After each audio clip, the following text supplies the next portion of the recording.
queremos convidá-los agora para a meditação na Santa Palavra de Deus. Todos os sábados, em nosso programa, nós trazemos uma palavra baseada no tema da nossa lição bíblica da nossa escola dominical. E essa semana nós estamos estudando a lição de número 7. O povo de Deus deve separar-se do mal. Nós queremos abordar nesse tema aí uma palavra baseada no texto áureo da lição que está, segundo aos Coríntios, capítulo 6, versículo 17, que assim nos diz: portanto, saiam do meio deles e separem-se, diz o Senhor, não toquem em coisas impuras e eu os receberei. Essa palavra está na tradução da NVI, mas na Almeida Corrigida diz: pelo que saí do meio deles e apartai-vos, diz o Senhor, e não toqueis nada imundo, e eu vos recebereis. Meus amados, os filhos de Judá tiveram que tomar sérias decisões para não serem absolvidos pela cultura dos povos que ocupavam suas redondezas. Levemos em consideração também o meio usado pelos líderes judaicos para se comprovar a filiação dos repatriados. Judá já estava na sua terra de retorno e cada pessoa que chegava era observado se tinha o nome escrito no livro das genealogias. Nós vamos ver hoje como é importante ter o seu nome escrito no livro da vida. Bem, ali, naquela oportunidade, só podia trabalhar, só podia desenvolver uma tarefa quem tinha o seu nome escrito no livro das genealogias. O apóstolo São Paulo, escrevendo a um dos seus filhos na fé, ele diz: olha, eu dou graças a Deus porque vocês têm o nome escrito no livro da vida. Glória a Deus. Então, se tal medida não fosse tomada naquela oportunidade por Esdras, não é, por Neemias, até mesmo a genealogia de Israel estaria comprometida. Iam adentrar a Israel pessoas que não faziam parte da sua genealogia, e como seria então o povo de Deus, um povo separado, um povo escolhido pelo Senhor. Como povo de Deus, nós devemos manter a nossa identidade como servos de Deus e preservar, amados, o nosso nome escrito no livro da vida, afastando de qualquer mundanismo que possa comprometer a nossa comunhão com Deus. Portanto, na aula de hoje, nós estamos analisando a importância de ter este nome escrito no livro da vida. O Senhor Jesus disse certa oportunidade para os discípulos, após eles voltarem de uma missão, felizes, alegres, tinham expulsado demônios, tinham visto enfermos serem curados. E o Senhor Jesus disse para ele: olha, alegrai-vos antes, porque os vossos nomes estão escritos no livro da vida. Jesus deu primazia, prioridade a gente ter alegria sim, mas se alegrar por esse grande motivo de ter o nosso nome escrito nos céus.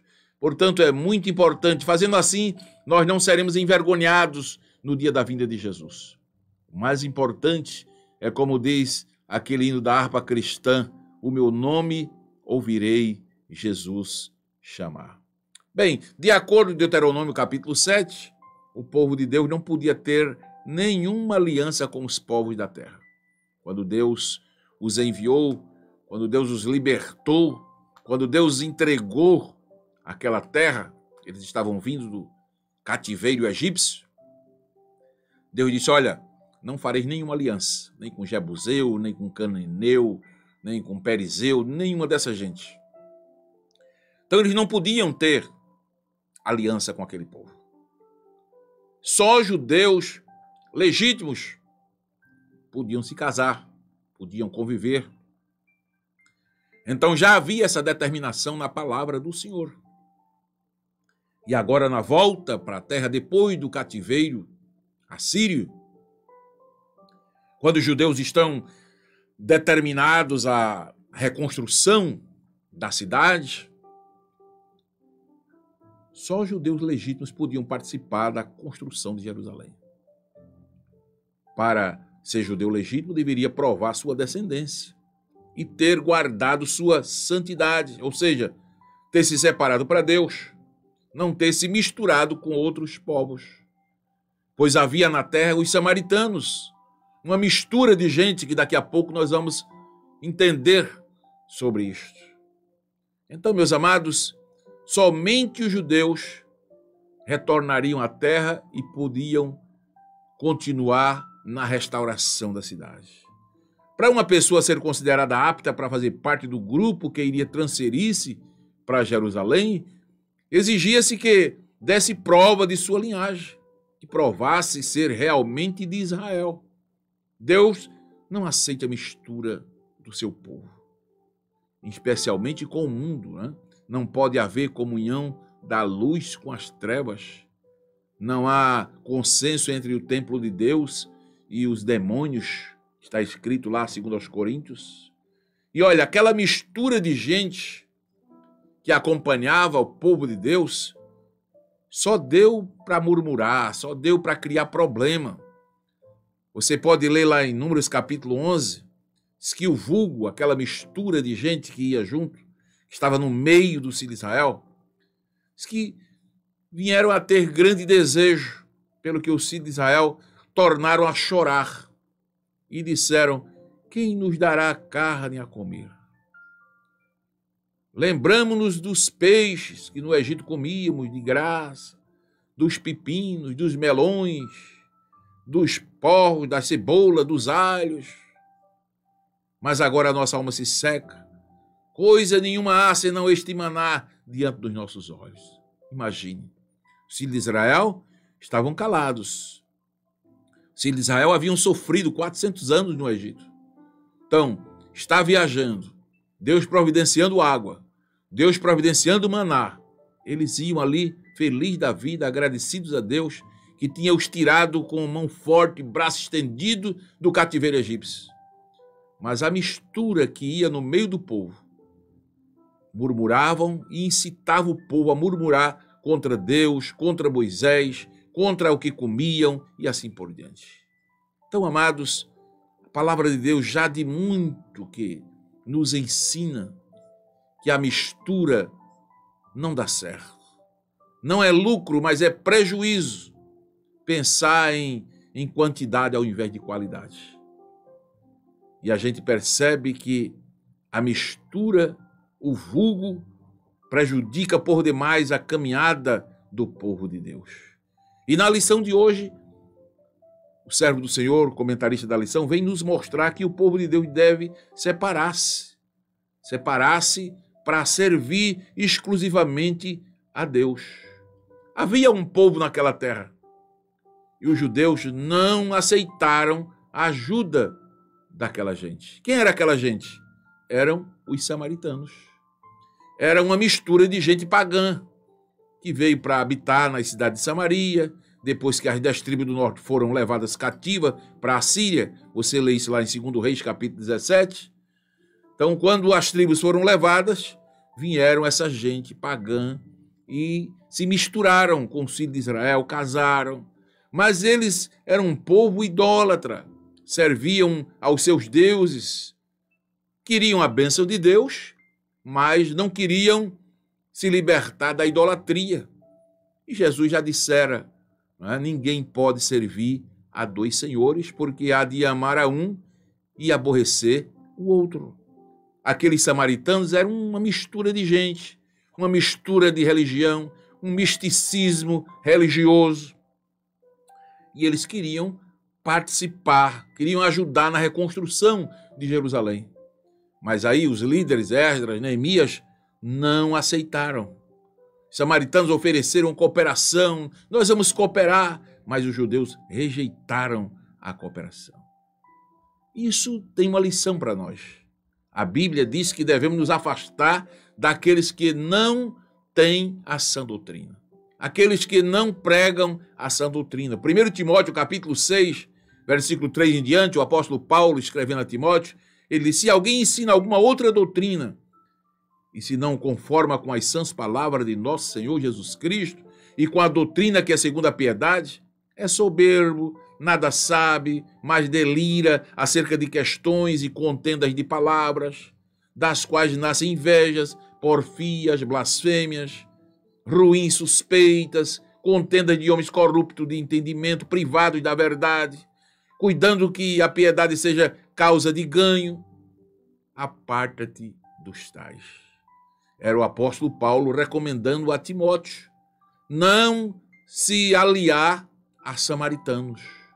Há pessoas que muitas vezes vêm para o nosso meio, se misturam no meio do povo e querem trabalhar na obra, e querem servir ao Senhor, e querem fazer a obra do Senhor de qualquer maneira. O apóstolo Paulo disse: olha, Timóteo, observe, eles são soberbos.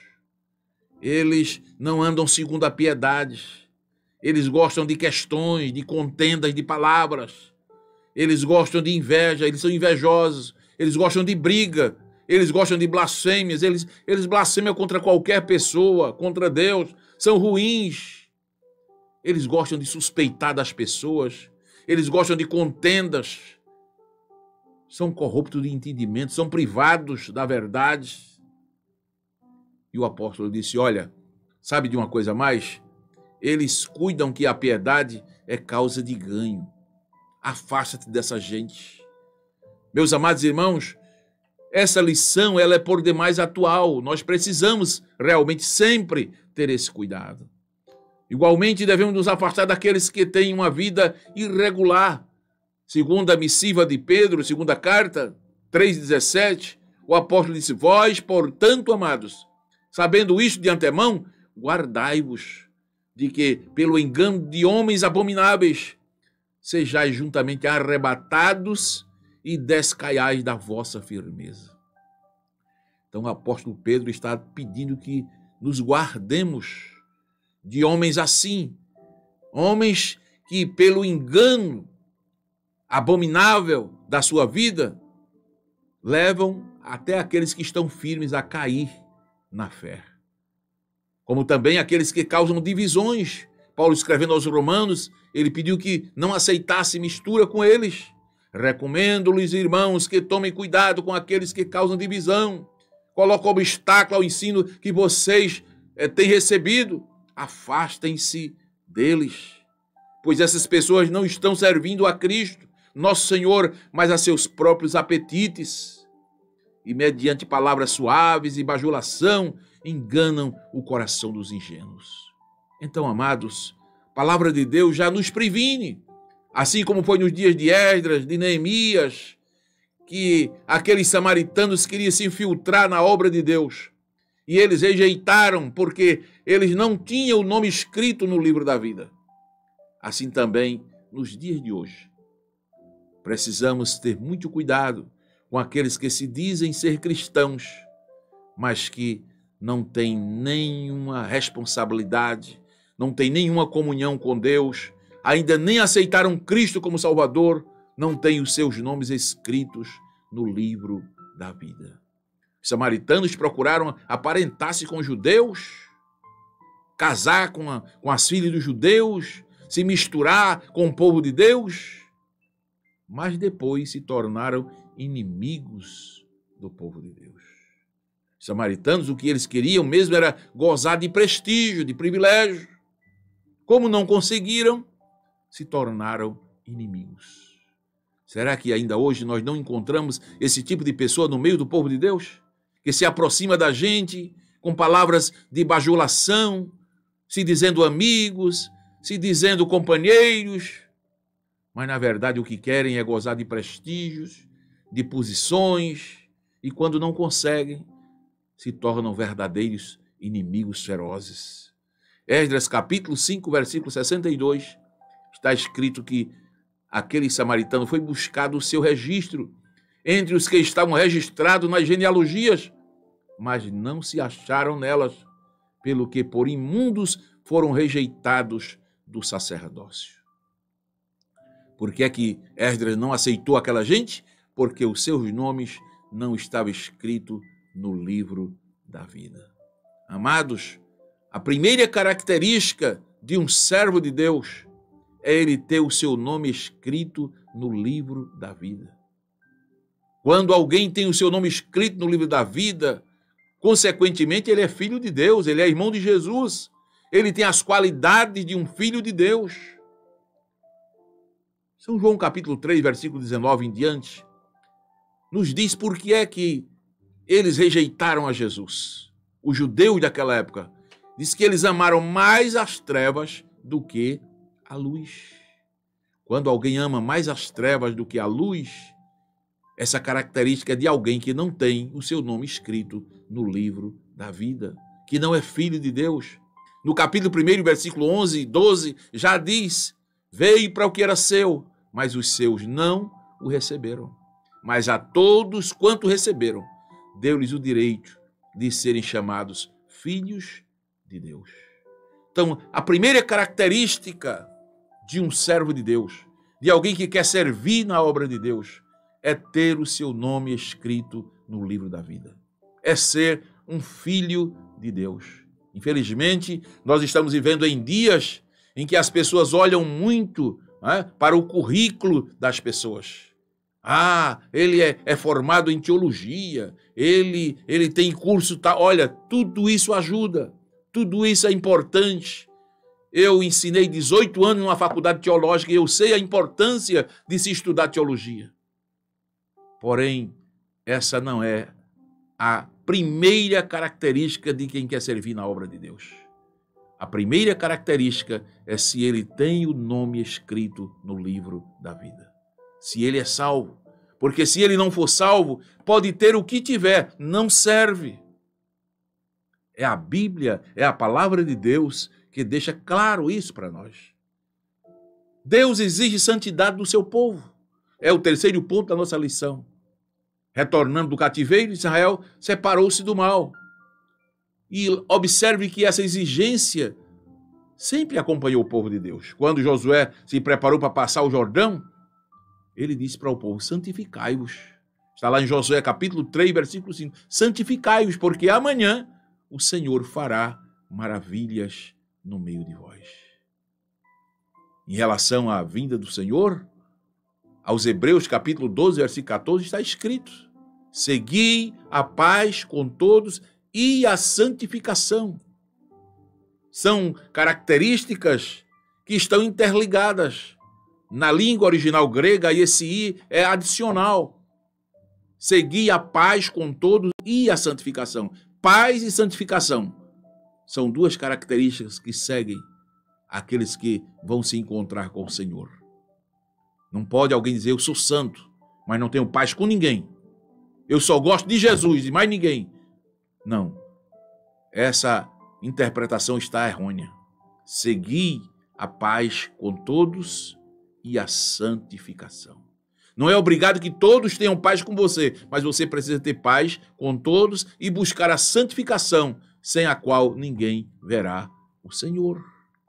Santidade e esperança são duas palavras que estão sempre atreladas na vida do cristão. Duas palavras que definem o povo de Deus para estes últimos dias. Nós não podemos se separar dessas duas palavras. A palavra grega elpsate é uma forma verbal de elpis. Elpis é o que os gregos chamavam de esperança. Uma perspectiva confiante, uma perspectiva positiva de que as coisas iam acontecer. Aí os gregos chamavam elpis, de onde vem a palavra elpsate, esperança, viver na esperança. Nesses últimos dias, essa palavra não pode se apartar do nosso coração, esperança. O cristão tem que viver na esperança. O cristão não pode perder a sua esperança. Tem que estar com a sua fé baseada na esperança. Permanece a fé, a esperança e o amor. Aqui eu estou falando de esperança, glória a Deus, porque a esperança move a nossa fé e equilibra o nosso amor. Mas, junto da esperança, deve estar a palavra santidade. Santidade. Elpsate é um imperativo auristo que estabelece e resume o curso que os cristãos devem viver, devem seguir, sempre esperando, sempre esperando. Em vista de nossa identidade como cristãos, nós somos os eleitos de Deus, nós somos estrangeiros em nossa sociedade, nós não somos daqui, como disse o apóstolo Pedro. Dessa maneira, nossas esperanças, nossas expectativas não devem estar concentradas em nada que este mundo possa oferecer. Riqueza, fama, aceitação, até mesmo sobrevivência. Tudo isto é sem significado quando comparado com a herança que será nossa quando Cristo voltar. Então, temos que manter a nossa esperança. Se não esperarmos por nada aqui, se todas as expectativas estiverem fixas na vinda de Jesus, então nada que aconteça pode nos levar a agir de maneira que possa implicar a negação de nosso Senhor. Se nós esperarmos no Senhor, se nós mantivermos a esperança, a nossa esperança como foco da vinda de Cristo, isso vai nos fortalecer muito. Mas, em segundo lugar, santidade. Santidade. Como é santo aquele que vos chamou, sede vós também santos em toda a vossa maneira de viver. A santidade aqui é pureza moral.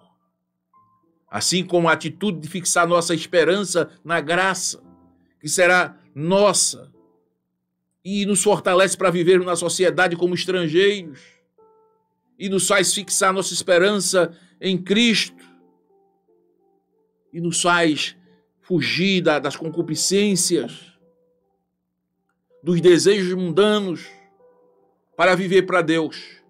Assim a santidade. A santidade é que nos separa para Deus e nos faz ser dedicados a Deus. De acordo com Andrade, santidade nas Escrituras tem dois sentidos básicos. Primeiro, separação do mal e do pecado, e ainda dedicação completa ao serviço e ao reino de Deus. Então são duas coisas que nesses últimos dias não podemos se apartar delas. Esperança e santidade. Santidade e esperança. A esperança mantém viva a nossa fé. A esperança nos faz esperar sempre, estar sempre focado no alvo. E santidade? Santidade nos separa do mal, nos separa do pecado e faz com que nos dediquemos completamente ao reino de Deus. Basicamente, santidade é um corte, ou seja, a separação daquilo que é impuro e uma consagração àquilo que é puro. Então isso é algo maravilhoso. Viver em santidade é uma necessidade para quem quer viver separado da corrupção do pecado e deseja viver única e exclusivamente para Deus, como fez o apóstolo Paulo. Paulo disse, o Deus de quem eu sou, está lá em Atos 27, 23, o Deus de quem eu sou e a quem eu sirvo. Paulo vivia para Deus, pertencia a Deus e era dedicado a Deus. Então, amados, notemos que a santidade, em primeiro lugar, ela é uma ordem divina. Sendo Deus santo, ele exige dos seus filhos a santificação. Santidade é o alvo e o propósito da nossa eleição em Cristo. Disse Paulo aos Efésios 1:4 que ele nos elegeu nele para que fôssemos santos. É muito bonita a doutrina da eleição. Você saber que é um eleito, é um escolhido de Deus, mas para que nós somos eleitos? Para ser santos, para sermos separados e dedicados para Deus. A perfeita obra de Deus realiza uma santidade real que conforma ao padrão de Deus. Nos faz se separar do mal e se dedicar para Deus. Mas santidade também fala de separação. A palavra descritiva da natureza divina é santidade. E seu significado primordial é separação. Portanto, a santidade representa aquilo que está em Deus, que o torna separado de tudo quanto seja imundo ou pecaminoso. Quando Deus deseja usar uma pessoa, um objeto para o seu serviço, a primeira coisa que ele manda é que seja separado. Que aquela pessoa seja separada, aquele objeto seja separado, e ao ser separado, torna-se santificado. Mas santidade também fala de consagração, no sentido de viver uma vida santa e justa, em conformidade com a palavra de Deus. A dedicação ao serviço exige santificação. Sendo assim, Deus deu a seu povo, a nação de Israel, o código de lei, um código de santidade, que se acha no livro de Levítico, você pode ler. O padrão de vida de um povo que busca a santificação é viver uma vida consagrada. A santificação é praticada e aplicada no viver diário do cristão. A Bíblia diz que nós devemos viver em santidade. Santidade é também dedicação. Santificação inclui separação, mas dedicação. Separação de, dedicação a. Separação do pecado, dedicação a Deus. Não é só o fato de se separar, mas se separar para servir ao Senhor. Isso é muito importante. A nação de Israel, Deus tinha esse propósito, que eles fossem separados, mas separados para servi-los, separados como propriedade peculiar de Deus, para ser um sacerdócio santo. Infelizmente, Israel falhou na sua missão.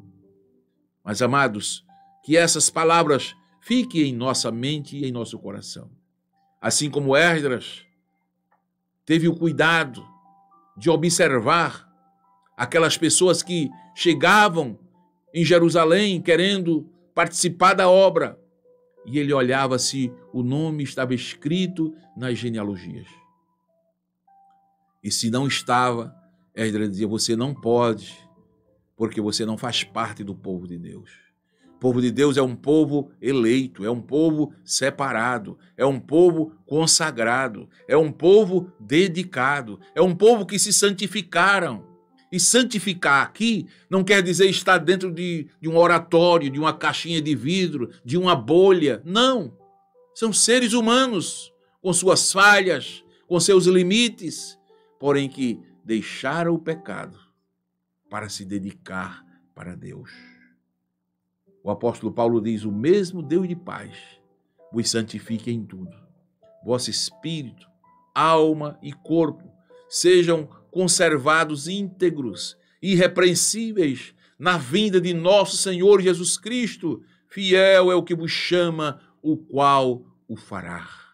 1 Tessalonicenses 5, 23 e 24. Então, amados, nessa reta final, nesses últimos dias que estamos vivendo, Deus está nos chamando, Deus está nos convocando para fazer a obra. Mas, em primeiro lugar, vejamos se o nosso nome está escrito no livro da vida.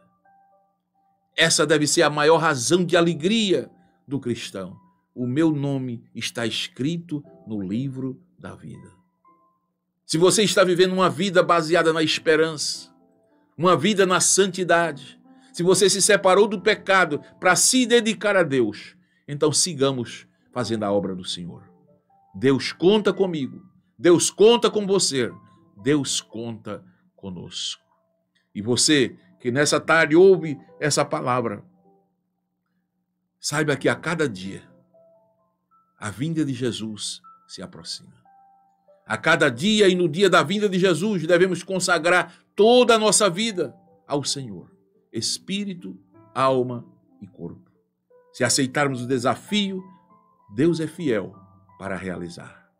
Deus é fiel para nos ajudar. Deus é fiel para fazer. Deus só quer de nós a demonstração, o desejo, o interesse, a consagração.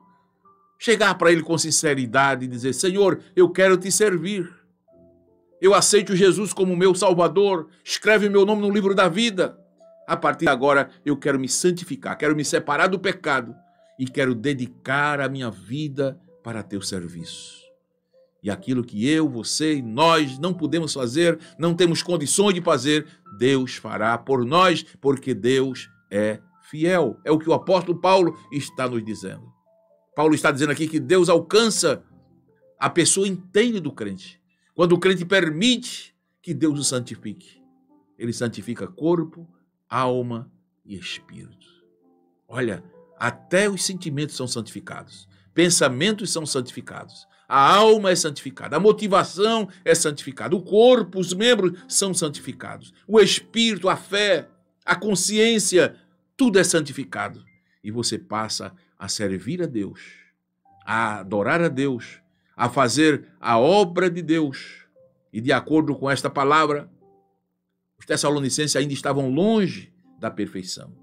Mas o que eles já haviam alcançado valia a pena preservar, perseverar, continuar até a vinda de Jesus.